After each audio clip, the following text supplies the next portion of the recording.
ನಿಮ್ಮ ತೋಟದಲ್ಲಿ ಈ ಥರ ಒಂದು ಬಳ್ಳಿ ಇದ್ದರೆ, ಈ ಥರ ಗಿಡ ಇದೆ ಅಂತ ತಿಳ್ಕೊಳ್ಳಿ. ಈ ಥರ ಒಂದು 2 ವರ್ಷದ ಬಳ್ಳಿ ಇದ್ದರೆ ಎಲ್ಲಕ್ಕಿಂತ ಟಾಪ್ ಇರುವ ಶೂಟ್ಸ್ಗಳಿಗೆ ಆರ್ಥೋಟ್ರಾಪಿಕ್ ಶೂಟ್ಸ್ ಅಂತ ಹೇಳ್ತಾರೆ. ನೀವು ಕರೆಕ್ಟಾಗಿ ಕಟ್ ಮಾಡಿ ಒಂದು ರಿಲೇಟಿವ್ ಹ್ಯೂಮಿಡಿಟಿ ಇರಬೇಕು. ಕರೆಕ್ಟಾಗಿ 30, 40, 50% ಹ್ಯೂಮಿಡಿಟಿ ಇದ್ದರೆ ಪಾಲಿ ಹೌಸಲ್ಲಿ ಈ ಆರ್ಥೋಟ್ರಾಪಿಕ್ ಕಟ್ಟಿಂಗ್ಸಿಗೆ ನೀವು ಪ್ಲ್ಯಾಂಟ್ ಮಾಡ್ಬೋದು. ಹೈಯೆಸ್ಟ್ ಎನರ್ಜಿ ಇರುತ್ತೆ ಅದರೊಳಗೆ ಆ್ಯಂಡ್ ದ ಫಾಸ್ಟೆಸ್ಟ್ ಗ್ರೋತ್ ಕೂಡ ಇರುತ್ತೆ ನಿಮಗೆ. ಇದು ಒಂದು ಟೆಕ್ನಾಲಜಿ. ಇದು ನಿಮಗೆ ಶಶಿಧರ್ ಅವರು ಮಧ್ಯಾಹ್ನ ಆರ್ಥೋಟ್ರಾಪಿಕ್ ನರ್ಸರಿ ಹೇಗೆ ಮಾಡಿದರೆ ಸಕ್ಸಸ್ ಆಗುತ್ತೆ ಅಂತ ಹೇಳಿ ಅವ್ರು ನಿಮಗೆ ಹೇಳ್ತಾರೆ. ಎರಡನೇದು, ಈ ಸೈಡ್ ಬ್ರ್ಯಾಂಚಸ್ಸಲ್ಲಿ ಮೇನ್ ಶೂಟ್ಸ್ ಬರ್ತವೆ, ಇದು ಕೂಡ ಕಟ್ ಮಾಡ್ಕೋಬೋದು. ಮೂರನೇದು, ಕೆಳಗಡೆ ರನ್ನರ್ಸ್ ಅಂತ ಬರುತ್ತೆ, ಒಂದು ಉದ್ದ ಬರ್ತಾವೆ ಜಮೀನು ಲೆವೆಲಿಗೆ. ಆ ರನ್ನರ್ಸಿಂದ ಆಲ್ರೆಡಿ ನೀವು ನರ್ಸರಿ ಮಾಡ್ತಾನೆ ಇದ್ದೀರಾ. ಇನ್ನೂ ಒಂದು ಲ್ಯಾಟ್ರಲ್ ಶೂಟ್ಸ್ ಕೂಡ ಬರುತ್ತೆ. ಆ ಲ್ಯಾಟ್ರಲ್ ಶೂಟ್ಸ್ ಕರೆಕ್ಟಾಗಿ ಪೊಸಿಷನಲ್ಲಿ ಮೀಡಿಯಮ್ ಹಾರ್ಡ್ನಿಂಗ್ ನೀವು ಕಟ್ ಮಾಡಿ ಒಂದು ಬಾಸ್ಕೆಟಲ್ಲಿ ಹಾಕಿ ಹ್ಯೂಮಿಡಿಟಿ ಮೇಂಟೈನ್ ಮಾಡಿದರೆ ಅದು ಕೂಡ ನಿಮಗೆ ನರ್ಸರಿ ಮಾಡೋಕ್ಕೆ ಸಾಧ್ಯ ಇದೆ. So this is the technologies being used for the production of black pepper. ನಿಮ್ಮ ತೋಟದಲ್ಲಿ ಜನರಲಿ ಈ ಥರ ಬಳ್ಳಿಗಳು ಇರ್ತವೆ, ಕೆಳಗಡೆ ರನ್ನರ್ಸ್ ಜಾಸ್ತಿ ಬೆಳೀತಾ ಇರ್ತವೆ ನೀರು ಕೊಟ್ಟಾಗೆ. ಆ ಟೈಮಲ್ಲಿ ಈ ರನ್ನರ್ಸ್ಗಳಿಗೆ ಕೆಳಗಡೆಯಿಂದ ಭಾಗ ಕ್ಲೀನ್ ಮಾಡಿ ಒಂದು ಕಟ್ಟಿಗೆ ಹಾಕ್ಕೊಂಡು ಅದ್ರ ಮೇಲೆ ಸುತ್ತ ಇಟ್ಟು ಒಂದು ಲೇಬಲಿಗೆ ಹಾಗೆ ಇಟ್ಕೊಂಡು ಕರೆಕ್ಟಾಗಿ ಫೆಬ್ರವರಿ ಮಾರ್ಚಿಗೆ ಕಟ್ ಮಾಡಿ ನೀವು ನರ್ಸರಿ ಮಾಡಿದರೆ that will become your pepper nursery. But ಕೆಳಗಿನ ಭಾಗ ಕ್ಲೀನ್ ಇರಬೇಕು, ಯಾಕಂದರೆ ಪ್ರತಿಯೊಬ್ಬರ ತೋಟದಲ್ಲಿ ಮಣ್ಣಲ್ಲಿ ಇನ್ಫೆಕ್ಷನ್ ಇರುತ್ತೆ. ಪರ್ಟಿಕ್ಯುಲರ್ಲಿ ಫೈಟೋಫ್ಥೆರಾ, ಸರ್ಕೋಸ್ಪೋರಾ, ಕೊಲ್ಯಾಟೋಟ್ರೈಕಮ್, ಅಂಥ್ರಾಕ್ನೋಸ್, ಇದು ಕಾಯಿಲೆಗಳು ಮಣ್ಣಲ್ಲೇ 100% ಇರುತ್ತೆ ಆ್ಯಂಡ್ ಪ್ರತಿಯೊಂದು ತೋಟದಲ್ಲಿ ಇರಲೇಬೇಕು. ಅದರದ್ದು ಕಾಂಟ್ಯಾಕ್ಟ್ ಇದಕ್ಕೆ ಬರಬಾರ್ದಂದರೆ ಜಮೀನಿಂದ ಮೇಲ್ಗಡೆ ಇದಕ್ಕೆ ಕಟ್ಟಲೇಬೇಕು. ನೀವು ನೀಟಾಗಿ ಕಟ್ಟಿ ಒಂದು ಈ ಥರ ಜಾಗದಲ್ಲಿ ಈ ಕೂತಿದ್ದೀರಲ್ಲ ಒಂದೇ ಕಡೆ ಹಾಕಿ ಹೆಲ್ದಿ ಬ್ರ್ಯಾಂಚಸ್ ನಾವು ಸಾರ್ಟ್ ಔಟ್ ಮಾಡಿಕೊಂಡು ನೀವು ಇದಕ್ಕೆ ಕಟ್ ಮಾಡೋಕ್ಕೆ ಚಾಲೂ ಮಾಡಬೇಕು. ಇದು ಕರೆಕ್ಟಾಗಿ ಈ ಥರ ಕ್ಲೀನಿಂಗ್ ಮಾಡ್ತಾ ಇರಬೇಕು. ಇವ್ರು ಮಾಡ್ತಿದ್ದಾರೆ ಒಬ್ಬರು ತಾಯಿ. ಸೊ ಕಟ್ ಮಾಡಿಕೊಂಡು 2 ಥರ ಮಾಡ್ಕೋಬೋದು. ಒಂದು 2 ನೋಡ್ ಇಟ್ಕೋಬೇಕು. ಒಂದು ನೋಡು ಪ್ಯಾಕೆಟಲ್ಲಿ ಮಣ್ಣಲ್ಲಿ ಹೋಗಬೇಕು, ಇನ್ನೊಂದು ನೋಡು ಮೇಲೆ ಇರಬೇಕು. ಹಾಕಬೇಕಾದ್ರೆ ನೀವು ನೋಡ್ಕೋಬೇಕು, ಅದು ಅಪ್ವರ್ಡ್ ಬ್ರ್ಯಾಂಚ್ ಇರಬೇಕದು. ಇನ್ನೊಂದು ಟೆಕ್ನಾಲಜಿ ಏನಿದೆ ಅಂದರೆ ಸಿಂಗಲ್ ನೋಡ್ ಇಟ್ಟು ಒಂದು ನೋಡ್ ಮೇಲ್ಗಡೆ ವೆಜಿಟೇಟಿವ್ ಹಾಕಿಬಿಟ್ಟು ಕೆಳಗಡೆಯಿಂದ ಹಾಫ್ ಅ ಪೋರ್ಷನ್ನು ಸ್ಲ್ಯಾಂಟ್ ಪೋರ್ಷನಲ್ಲಿ ಕಟ್ ಮಾಡಿ ಅದಕ್ಕೆ 1000 ppm indole butyric acid IBA ಎಲ್ಲಿ ನೀವು ಸೋಕ್ ಮಾಡಿ ಇಟ್ಬಿಟ್ರೆ ವಿದಿನ್ 10 to 15 days ನಿಮಗೆ ರೂಟ್ ಪ್ರೊಲಿಫರೇಷನ್ ಆಗುತ್ತೆ. ಈ ಥರ ಸೊಲ್ಯೂಷನ್ನು ಒಂದು ಕಾರ್ಬೆಂಡಾಜಿಮ್ ಇರ್ಬೋದು, ಮೆಟ್ಲಾಕ್ಜಿಲ್ ಇರ್ಬೋದು, ಮ್ಯಾಂಕೋಜೆಬ್ ಇರ್ಬೋದು. ಇದು ಬೇಸಿಕಲಿ ಆ ಪೆಪ್ಪರ್ ಕಟ್ಟಿಂಗ್ಸಿಗೆ ಏನು ಇನ್ಫೆಕ್ಷನ್ ಬರುತ್ತೋ ಆ ಇನ್ಫೆಕ್ಷನ್ ಬರ್ನ್ ಮಾಡೋ ಕೆಲಸಗಳು ಅದು ಮಾಡ್ತವೆ. ಒಂದೊಂದು ಸರಿ ಏನಾಗುತ್ತಂದರೆ ಪೆಪ್ಪರಲ್ಲಿ ಸ್ಕೇಲ್ಸ್ ಬರ್ತವೆ, ಈ ಕೀಟಗಳು ಬರ್ತವೆ. ಆ ಕೀಟಗಳು ಜಾಸ್ತಿ ಇದ್ದರೆ you have to use imidacloprid ಅಥವಾ ಬೇರೆ ಯಾವುದರ ಒಂದು chemical which will kill that insect ನೀವು ಬಳಸ್ಕೋಬೇಕು. ಇಲ್ಲಾಂದರೆ ಜನರಲ್ಲಾಗಿ ಕೆಳಗಡೆ ಬರೋದು ಕಡಿಮೆ. ಅದು ಮಾರ್ಕೆಟಲ್ಲಿ ನಮಗೆ ಸುಮಾರು ಒಂದು 20-30 ವರ್ಷದಿಂದ ಒಂದು ಕೆರೋಡಿಕ್ಸ್ ಅಂತ ಹೇಳಿ ಒಂದು ಪ್ರಾಡಕ್ಟ್ ಸಿಗುತ್ತೆ. ನೀವು ಇದೇ ಏರಿಯಾದವ್ರು ಇದ್ದರೆ ನಿಮಗೊಂದು ಗೊತ್ತಾಗುತ್ತದು. ಯಾಕಂದರೆ IBA ಕೆಮಿಕಲ್ ಇದೆ ನೋಡಿ, ಅದು ಬಹಳ ಸೆನ್ಸಿಟಿವ್. ನಾವು ತಯಾರು ಮಾಡಬೇಕಾದ್ರೆ ಸುಲಭವಾಗಿ ನಮಗೆ ತಯಾರು ಮಾಡೋಕ್ಕಾಗೋದಿಲ್ಲ.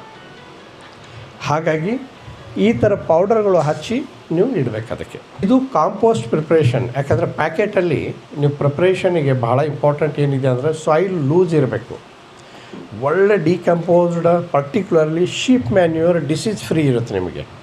ಸೊ ಹಾಗಾಗಿ ಇದರೊಳಗೆ ಜಂಗಲ್ ಸಾಯಿಲ್ ಇರ್ಬೋದು, ಫೈನ್ ಸ್ಯಾಂಡ್ ಇರ್ಬೋದು, ಕಾಂಪೋಸ್ಟ್ ಇರ್ಬೋದು, ರಾಕ್ ಫಾಸ್ಫೇಟು, ಅದರ ಜೊತೆಯಲ್ಲಿ ಈ ಟ್ರೈಕೋಡರ್ಮಾ, ಸೂಡೋಮೋನಾಸ್ ಮತ್ತು ಪ್ಯಾಸಿಲೋಮೈಸಿಸ್. ಟ್ರೈಕೋಡರ್ಮಾ ಡಿಸೀಸ್ ಕಂಟ್ರೋಲ್ ಮಾಡುತ್ತೆ, ಪ್ಯಾಸಿಲೋಮೈಸಿಸ್ ನಿಮ್ಯಾಟೋಡ್ ಕಂಟ್ರೋಲ್ ಮಾಡುತ್ತೆ. ಆಮೇಲೆ ಇಲ್ಲಿ ವ್ಯಾಮ್ ಅಂತ ಇದೆ, ಫ್ಲೋರೋಸೆನ್ಸ್ ಫಂಗಲ್ ಇನ್ಫೆಕ್ಷನ್ ಕಂಟ್ರೋಲ್. ಇವು 3-4 ಎಲ್ಲ ಹಾಕಿದರೆ ಅದರಲ್ಲಿ ಮೈಕ್ರೋಬ್ಸ್ ಬಿಲ್ಡಪ್ ಆಗಿ ರೋಗಗಳು ಕಡಿಮೆ ಆಗ್ತವೆ. ಸೊ ಇದು ಕಂಪಲ್ಸರಿ ನೀವು ಬಳಸೋಕ್ಕೆ ಪ್ರಯತ್ನ ಮಾಡಬೇಕು ನೀವು. So basically black packets preferable. ಏನಾಗುತ್ತೆ, ಬ್ಲ್ಯಾಕ್ ಪ್ಯಾಕೆಟ್ಸಲ್ಲಿ ರೂಟ್ ಡೆವಲಪ್ಮೆಂಟ್ ನಿಮಗೆ ಚೆನ್ನಾಗುತ್ತೆ. ಒಂದೊಂದು ಸರಿ ನಿಮಗೆ ಸಿಗಲಿಲ್ಲ ಅಂದರೆ ನೀವು ಟ್ರಾನ್ಸ್ಪರೆಂಟ್ ಕೂಡ ಬಳಸ್ಕೋಬೋದು. ತುಂಬ ಜನ ಬಳಸ್ತಾರೆ. ಟ್ರಾನ್ಸ್ಪರೆಂಟ್ ಮತ್ತು ಬ್ಲ್ಯಾಕಿಗೆ 1:2 ರೇಟ್ ಡಿಫ್ರೆನ್ಸ್ ಆಗುತ್ತೆ ನಿಮಗೆ. ಸೊ ಹಾಗಾಗಿ ಇದು ಕರೆಕ್ಟಾಗಿ ನೀವು ನೋಡ್ಕೋಬೋದು. ಪ್ಲ್ಯಾಂಟಿಂಗ್ ಮಾಡ್ತಿದ್ದಾರೆ. ಈ ಪ್ಲ್ಯಾಂಟಿಂಗ್ದು ಕಡ್ಡಿ ಸ್ವಲ್ಪ ಸ್ಲ್ಯಾಂಟ್ ಆಗಿದೆ, 10-20% ಚೂರು ಬೆಂಡಿಂಗ್ ಮಾಡಿರ್ತಾರೆ. ಸೊ ಅದು ಕೂಡ ನೀವು ಮಾಡ್ಕೋಬೇಕಾಗಿದೆ. ಸೊ ಜನ್ರಲಾಗಿ ಯಾವುದೋ ನರ್ಸರಿ ಮಾಡಬೇಕಾದ್ರೆ ಬೆಸ್ಟ್ ಪ್ರಿಫರೇಬಲ್ ಏನಿದೆ ಅಂದರೆ 2 ಕಟ್ಟಿಂಗ್. ನಾವೇನು ಮಾಡ್ತೇವೆ 3-4 ಹಾಕ್ತೇವೆ. ಅದರಲ್ಲಿ ರೂಟ್ ಡೆವಲಪ್ ಆಗೋಕ್ಕೆ ಕೂಡ ಕಾಂಪಿಟೇಷನ್ ಆಗೇ ಆಗುತ್ತೆ. So best is to and make sure everything is successful ಅಂತ. ಸೊ ಈ ಥರ ನೀವು ಪ್ಯಾಕೆಟ್ ಮಾಡಿದ ನಂತರ ಈ ಕಡೆ ವೈಟ್ ಇದೆ, ಈ ಕಡೆ ಬ್ಲ್ಯಾಕ್ ಇದೆ. ನೀವು ಈ ಥರ ಫಸ್ಟು ಒಂದು ಇರಿಗೇಷನ್ ಮಾಡ್ಕೋಬೇಕು. ಕರೆಕ್ಟಾಗಿ ನೀವು ಇರಿಗೇಷನ್ ಕೊಟ್ಟು ಒಂದು ಪಾಲಿ ಹೌಸಲ್ಲಿ ಇಂಟ್ಯಾಕ್ಟಾಗಿ ಇಟ್ಬಿಟ್ರೆ 45 ದಿನದಲ್ಲಿ ಸಣ್ಣ ಕಣ್ಣು ಬಂದು ಮತ್ತು ಈ ಥರ ನರ್ಸರಿ ನಿಮಗೆ ಡೆವಲಪ್ಮೆಂಟ್ ಆಗುತ್ತೆ. ನಿಮಗೆ ಮೊದಲು ಇಲ್ಲಿ ಸ್ಥಳ ಅಂದರೆ ನಾವೀಗ ಪಾಲಿ ಹೌಸ್ ಒಳಗೆ ಮಾಡ್ತಾ ಇದ್ದೀವಿ. ಪಾಲಿ ಹೌಸ್ ಇಲ್ಲದೆ ಹೋದರೂ ಹ್ಯುಮಿಡಿಟಿ ಕಂಟ್ರೋಲ್ ಮಾಡುವಂಥ ಯಾವುದೇ ಪ್ಲಾಸ್ಟಿಕ್ ಮಲ್ಚಿಂಗ್ ಮಾಡಿ ಕಮಾನ್ ಮಾಡಿ ಅದರಲ್ಲೂ ಕೂಡ ಮಾಡಬಹುದು.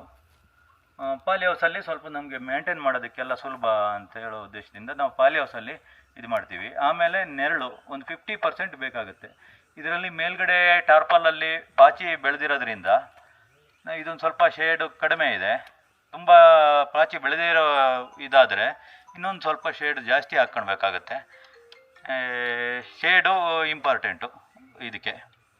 ಅದಾದ ಮೇಲೆ ಅದಕ್ಕೆ ಸೂಕ್ತವಾದ ವಾತಾವರಣ ಇದೆ ಅಂತಾದರೆ ಆ ಜಾಗದಲ್ಲಿ ನಾವು ನರ್ಸರಿ ಪ್ರಿಪ್ರೇಷನ್ನು ಒಂದು ಮಣ್ಣು ಏನೇನು ಹಾಕಬೇಕು ಅಂತ ಹೇಳಿದ್ದಾರೆ. ಆದರೆ ನಾವು ಈಗ ಇದರಲ್ಲಿ ಏನು ಹಾಕಿದ್ದೀವಿ ಅಂತ ಹೇಳ್ತಿದ್ದೀವಿ. ನಾವು ಇದಕ್ಕೆ ಮಣ್ಣು ಮತ್ತು ಸುಡು ಮಣ್ಣನ್ನು ಜಾಸ್ತಿ ಉಪಯೋಗಿಸಿದ್ದೀವಿ. ಸ್ಯಾಂಡು ನಾವು ಉಪಯೋಗಿಸ್ತಾ ಇಲ್ಲ, ಯಾಕೆಂದರೆ ನಮ್ಮಲ್ಲಿ ಮಲೆನಾಡಿನ ಮಣ್ಣು ಸ್ಯಾಂಡಿ ಮಣ್ಣು.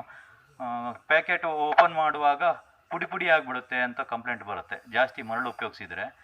ಇದರಲ್ಲೇ ನೀರು ಚೆನ್ನಾಗಿ ಇದಾಗೋದ್ರಿಂದ ನಾವು ಸ್ಯಾಂಡನ್ನು ಉಪಯೋಗಿಸಲ್ಲ. ಜಂಗಲ್ ಸಾಯಿಲನ್ನು ಉಪಯೋಗಿಸಲ್ಲ. ಜಂಗಲ್ ಸಿಗ್ತಾ ಇಲ್ಲ, ಜಂಗಲ್ ಇಲ್ಲ, ಅಷ್ಟು ಪ್ರಮಾಣದಲ್ಲಿ ಜಂಗಲ್ ಸಾಯಿಲು ನಮಗೆ ಸಿಕ್ಕಲ್ಲ. ಹಾಗಾಗಿ ಕೆಂಪು ಮಣ್ಣನ್ನು ಉಪಯೋಗಿಸ್ತೀವಿ. ಆನಂತರ ಗೊಬ್ಬರಗಳನ್ನು ಕಡಿಮೆ ಮಾಡಿದ್ದೀವಿ, ಕಾಂಪೋಸ್ಟನ್ನು ಕಡಿಮೆ ಮಾಡಿದ್ವಿ. ಯಾಕಂದರೆ ತುಂಬ ಚೆನ್ನಾಗಿ ಡಿಕಂಪೋಸ್ ಆಗದೇ ಇದ್ದರೆ ನಮಗೆ ಫುಡ್ ರಾಟ್ ಪ್ರಾಬ್ಲಮ್ಗಳು ಜಾಸ್ತಿ. ಅದನ್ನೆಲ್ಲ ಈ ಮೀಡಿಯಾನೆಲ್ಲ ಉಪಯೋಗಿಸಿ ನಾವು ಇದು 5x9 ಸ್ವಲ್ಪ ದೊಡ್ಡ ಸೈಜ್ ಕವರ್ ಉಪಯೋಗಿಸಿದ್ದೀವಿ. ಸಾಧಾರಣ 4.5-7 ಸೈಜಿನ ಕವರನ್ನು ಎಲ್ಲರೂ ಉಪಯೋಗಿಸ್ತಾ ಇದ್ದರು. ನಾವು ಒಂಚೂರು ದೊಡ್ಡದೇ ಇರಲಿ, ಅದಕ್ಕೆ ಸ್ಥಳಾವಕಾಶ ಜಾಸ್ತಿ ಸಿಕ್ಕಲಿ ಅನ್ನೋ ಕಾರಣಕ್ಕಾಗಿ 5x9 ಸೈಜಿನ ಕವರ್ಗಳನ್ನು ಉಪಯೋಗಿಸ್ತಾ ಇದ್ದೀವಿ. ಇದರಲ್ಲಿ ಬ್ಲ್ಯಾಕ್ ಕವರು ನರ್ಸರಿ ಮಾಡೋದಕ್ಕೆ ಸ್ವಲ್ಪ ಚೆನ್ನಾಗಿ ಸೂಕ್ತ. ಒಳಗಡೆ ಬೇರಿದೆಯೋ ಇಲ್ವೋ ಅನ್ನೋದು ಕಾಣಲ್ಲ, ಆದರೆ ಗಿಡದ ಗ್ರೋತು ಬೆಳವಣಿಗೆ ಮೂಲಕ ನಾವು ಬೇರು ಹೇಗಿದೆ ಅನ್ನೋದನ್ನು ಗೆಸ್ ಮಾಡ್ಬೋದು. ಟ್ರಾನ್ಸ್ಪ್ಲಾಂಟ್ ಕವರಲ್ಲಿ ಗಿಡಕ್ಕೆ ಅಷ್ಟೊಂದು ಹಿತ ಆಗಲ್ಲ. ಇದರಲ್ಲಿ ತುಂಬ ಚೆನ್ನಾಗಿ ಬೆಳವಣಿಗೆ ಬರೋದ್ರಿಂದ ಒಳಗೆ ವಾತಾವರಣ ಚೆನ್ನಾಗಾಗೋದ್ರಿಂದ ಬ್ಲ್ಯಾಕ್ ಕಲರ್ನ ಕವರನ್ನೇ ನಾವು ಉಪಯೋಗಿಸ್ತಾ ಇದ್ದೀವಿ. ಕಟ್ಟಿಂಗ್ಸ್ ಹಾಕೋ ಮುಂಚೆ ಇದರಲ್ಲಿ ತುಂಬ ಚೆನ್ನಾಗಿ ಹ್ಯುಮಿಡಿಟಿ ಕ್ರಿಯೇಟ್ ಮಾಡ್ಕೊಬೇಕು. ಅಂದರೆ ನೆಲ ಕವರು ಎಲ್ಲ ಒದ್ದಂಗೆ ಇದು ಚೂರು. ನಾವು ಪಣಿಯೂರ್ವನ್ನು ಇದರಲ್ಲಿ ನರ್ಸರಿ ಮಾಡ್ತಾ ಇದ್ದೀವಿ. ಪಣಿಯೂರ್ವನ್ನು ರನ್ನರ್ಸ್ಗಳನ್ನು ಉಪಯೋಗಿಸ್ತಾ ಇದ್ದೀವಿ. ಈ 2 ಗಂಡಿಗೊಂದು ಇಲ್ಲಿ ಇದೆ, ಈ ರೀತಿ ಕಟ್ ಮಾಡ್ಕೊಂಡಿದ್ದೀವಿ. ಇದರಲ್ಲಿ ಸಿಂಗಲ್ ನೋಡು ಬಳಸಬಹುದು. ಸಿಂಗಲ್ ನೋಡಲ್ಲಿ ಸ್ವಲ್ಪ ಎಚ್ಚರಿಕೆ ಜಾಸ್ತಿ ಬೇಕಾಗುತ್ತೆ.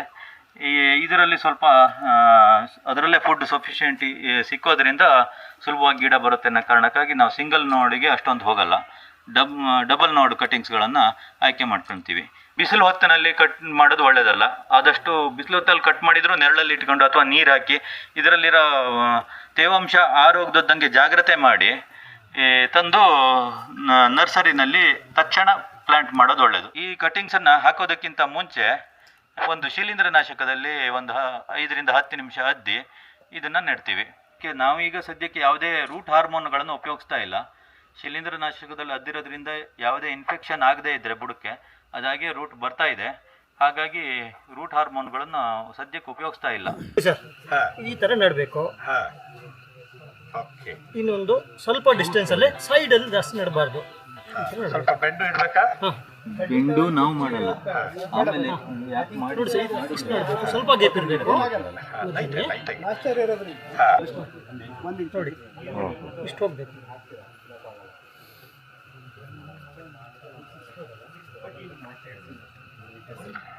ಇವು ಎಲ್ಲ ಚೆನ್ನಾಗಿ ಕಲೀರಿ. ನೆಕ್ಸ್ಟ್ IPL ಇಂದ ಅವಾರ್ಡ್ಸ್ ಇರ್ತಾವೆ ಬೆಸ್ಟ್ ನರ್ಸರಿ.